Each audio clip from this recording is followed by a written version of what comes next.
Bonjour, bienvenue dans la saison 2 de Comme d'Archi, le podcast qui vous ouvre les portes du monde fascinant de l'architecture, dans une approche non manichéenne et pour ne pas opposer passé et futur, dans une réflexion transversale permettant de vivre au présent dans un cadre de vie plus heureux car mieux identifié. Carpe diem. Je suis Anne-Charlotte, chroniqueuse du podcast, accompagnée de l'ingénierie son pour vous offrir le meilleur.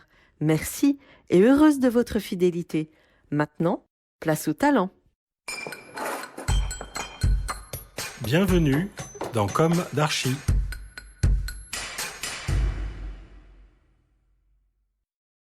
Chers auditeurs, bonjour.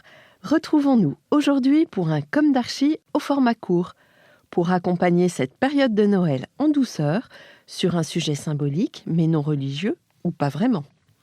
Une façon peut-être de nous rappeler à travers l'histoire d'une œuvre architecturale majeure de ce qui a pu constituer la France, notre bonne vieille France.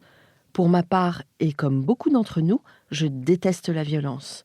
Voir Paris violenté et hagard week-end après week-end m'affecte profondément. Et je cherche l'étincelle qui pourrait aider à retrouver confiance en l'institution. Un véritable cadeau de Noël, ce serait chouette. Rappelons-nous, pourquoi fut édifiée l'Académie française, abritée par le palais de l'Institut, ou plutôt la coupole, le quai de Conti, ou encore la vieille dame du quai de Conti, autant d'expressions qui marquent le lien consubstantiel qui unit l'édifice et l'établissement qui l'occupe, écrivait Pierre Messmer, chancelier de l'Institut de France. Ainsi, l'Institut national des arts et des sciences fut créé en 1795 par la nouvelle constitution de l'an 3. Il s'agissait d'éviter que le gouvernement de la France ne soit concentré entre les mains d'un seul pouvoir.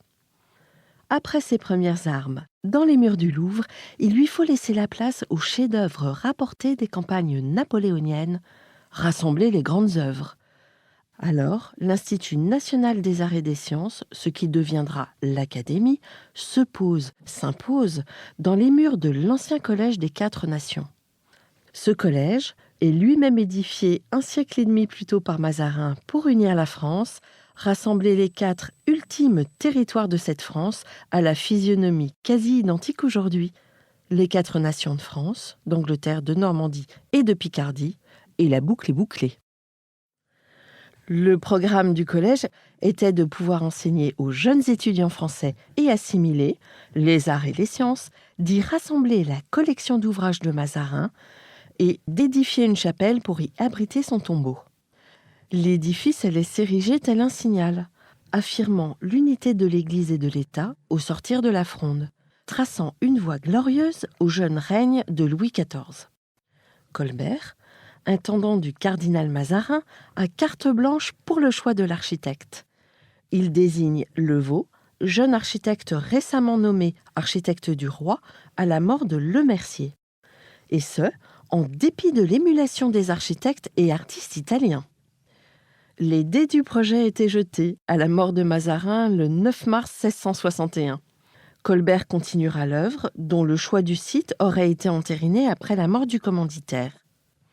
Une première proposition architecturale remonte à 1657 et aboutit finalement au projet définitif baroque. Une implantation en théâtre fermé sur ses côtés, inspirée des cours de châteaux contemporains creusés en hémicycle, tel François Mansart à Berny et à Blois, le château de Vaux que le Vaux vient d'édifier lui-même, ou encore les effets de la Piazza Navona de Rome. En 1662, le projet est quasi définitif. Hormis la chapelle, il change peu lors de son édification.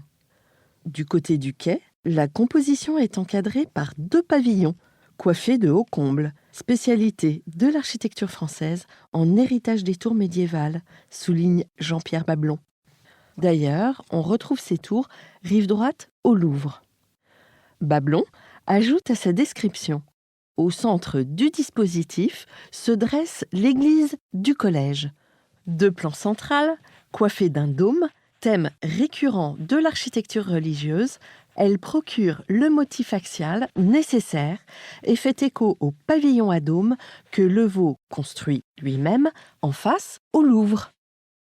Entre ces trois temps forts, à l'insistante verticalité, l'architecte a dessiné 2 ailes basses, incurvées, en quart de cercle, qui s'achèvent en retour par 2 travées droites rejoignant les pavillons. En profondeur sont disposées 3 cours successives. On reste confondu par la virtuosité qu'il fallut déployer pour ordonner et harmoniser les constructions sur un parcellaire aussi incommode. Seul un talent d'illusionniste permettait de faire oublier la ligne oblique de l'ancien rempart en donnant à l'ensemble l'apparence d'une disposition axiale bordée de bâtiments symétriques. Conclut Bablon sur l'implantation.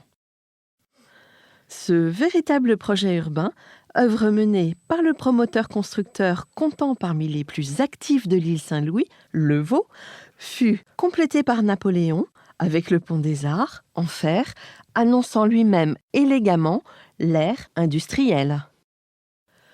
Tout un cheminement, donc, dédié à la connaissance pour offrir un toit au Parlement des savants.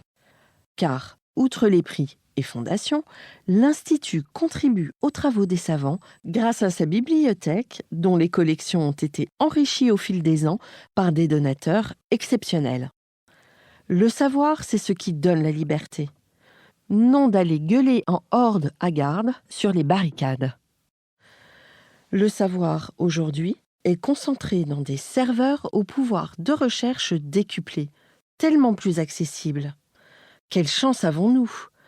Plutôt que de céder à la violence et à la flemme, qui semble avoir pour dessein aujourd'hui de se déverser dans un océan de cyberinsultes, à l'image du plastique dans les océans.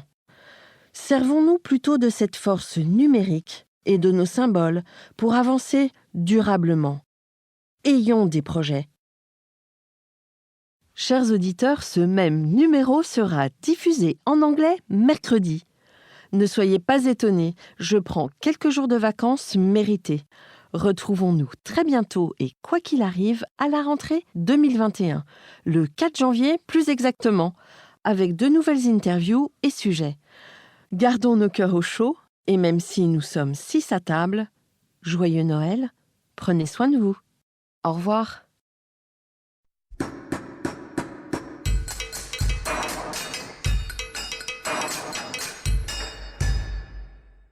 Chers auditeurs, merci pour votre écoute. N'oubliez pas de retrouver nos sujets en avant-première sur Instagram à l'adresse Comdarchi Podcast, COMDARCHI Podcast.